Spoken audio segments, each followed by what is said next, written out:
जय श्री कृष्णा। राधे राधे। कैसे हैं आप सब लोग? उम्मीद करती हूँ आप सभी अच्छे होंगे, स्वस्थ और मस्त होंगे। तो आज की वीडियो में हम जानेंगे कि माँ दुर्गा का जन्म कैसे हुआ था और माता रानी की ये महिमा की कथा है।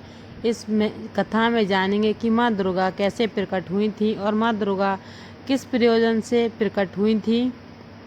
माँ दुर्गा ने अपने स्वरूप में आकर क्या क्या कार्य किए थे, उसके बारे में आज पूरी जानकारी आपको इस वीडियो में मिलेगी। एक समय पर चारों ओर महिषासुर ने भयंकर आतंक मचा दिया था। सभी देवी देवताओं की शक्ति भी उसके सामने कम पड़ रही थी। तब स्वयं देवों और त्रिदेवों ने मिलकर माँ आदि शक्ति का प्रकट किया और देवी दुर्गा ने फिर देवों पर कृपा करते हुए महिषासुर का संहार किया और जगत को बचाया। तो सीधी सी बात है, जब माँ दुर्गा का जन्म हुआ, जब माँ दुर्गा प्रकट हुई तो सिर्फ वो महिषासुर का संहार करने ना बल्कि जो पृथ्वी पर राक्षस थे उनका भी उन्होंने संहार किया था।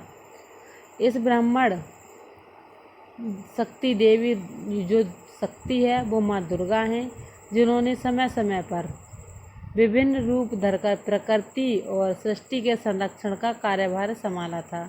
जब किसी दैत्य के सामने देवताओं के युद्ध कौशल कम पड़ गए तो स्वयं माँ आदिशक्ति भवानी ने अपने पुत्रों का रक्षण किया। देवी दुर्गा का रौद्र रूप रखकर उन्होंने अपने भक्तों को बचाया और दुष्टों का संहार किया, जबकि माता का वात्सल्य से परिपूर्ण रूप भक्तों के अत्यंत प्रेम भाव को संजोकर रखता है। पंचदेवों में से एक देवी दुर्गा सर्वशक्तिशाली हैं, जो न सिर्फ नारी शक्ति का स्वरूप हैं बल्कि भक्तों की आस्था का एक परम पात्र भी हैं।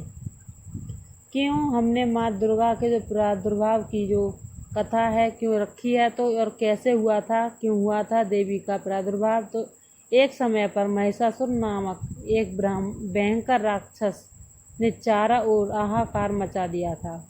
वह जहाँ तहाँ मौत का नाच नचाता और उसके गण ऋषियों के यज्ञ में विघ्न उत्पन्न करते थे और एक मासूम अनजान लोगों को काटकर उनमें खून चढ़ाते थे। महिषासुर का वरदान प्राप्त था कि कोई भी देव, पशु या नर उसका वध नहीं कर सकता, क्योंकि महिषासुर ने कठिन तपस्या से वरदान प्राप्त कर लिया था। इसलिए स्वयं त्रिदेव भी उसको मारने में असमर्थ हो गए थे। जानिए महिषासुर ने अपनी शक्ति के बल पर कितना हाहाकार मचाया था। निरंकुश दैत्यराज महिषासुर ने अपने वरदान को कवच के रूप में प्रयोग करते हुए देवलोक में भी अपना आधिपत्य जमा लिया और देवों को वहां से निकाल फेंका।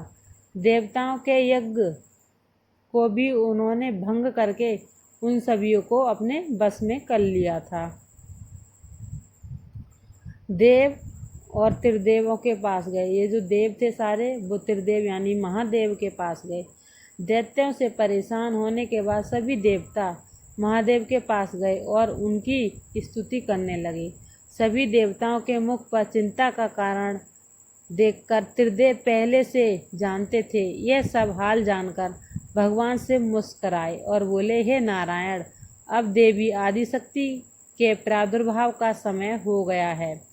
अब समय है कि हम सभी अपने तेज से इस जग की रक्षिका देवी दुर्गा का आह्वान करें। और यह सुनकर स्वयं ब्रह्मदेव और नारायण ने भी हामी भर दी, क्योंकि पृथ्वी पर हाहाकार बढ़ता ही जा रहा था। देवी दुर्गा का जो प्रादुर्भाव है उसके बाद स्वयं भगवान शिव, भगवान विष्णु और ब्रह्मदेव के शरीर से तेज उत्पन्न हुआ और वो एक जगह आकर मिल गया। इसके बाद वहाँ जितने भी देवता उपस्थित थे सभी के शरीर से महातेज उत्पन्न हुआ और सभी त्रिदेव के उस परम तेज में आ मिले। उस दिव्य तेज ने एक सुंदर स्त्री का स्वरूप धारण कर लिया। महादेव के तेज से माता का मुख, नारायण के तेज से 8 भुजाएं, ब्रह्मदेव के तेज से चरण, यमराज के तेज से मस्तक और केश, चंद्रमा के तेज से माता के अंदर जो शीतल भावना है, वात्सल्य है, देवराज के तेज से माता की कमर, वरुण के तेज से जांघें और इसी तरह से अन्य देवताओं के तेज से माता के अन्य अंग उत्पन्न हुए, क्योंकि सभी देवताओं का जब तेज इकट्ठा होकर मिला तो उस तेज ने आदिशक्ति रूप का धारण कर लिया। सभी ने मिलकर माता को श्रेष्ठ अस्त्र वस्त्र धारण दिए। महादेव ने अपने त्रिशूल से शूल निकाला, नारायण ने अपने चक्र से एक दिव्य चक्र, ब्रह्मदेव ने एक दिव्य कमंडल, देवराज इंद्र ने एक दिव्य और शक्तिशाली ब्रज, सागर ने सुंदर रत्नों से सजे हुए आभूषण, कभी मैले न होने वाले वस्त्र और मुकुट दिए। वरुण देव ने शंख, हिमालय ने माता को सवारी के रूप में सिंह, और इसी प्रकार देव शिल्पी विश्वकर्मा ने माता को दिव्य अस्त्र और शस्त्र निर्माण कर दिए। माता का यह स्वरूप अत्यंत तेजस्वी और भयंकर था।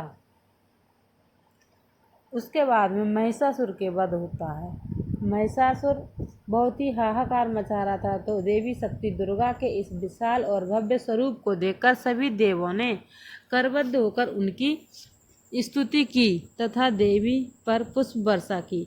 माता ने प्रसन्न होकर कहा, हे देवों, कहो मेरा प्रादुर्भाव किस प्रयोजन से किया है? मैं अत्यंत प्रसन्न हूँ, मुझे बताओ, मैं अभी तुम्हारी समस्या का हल किए देती हूँ।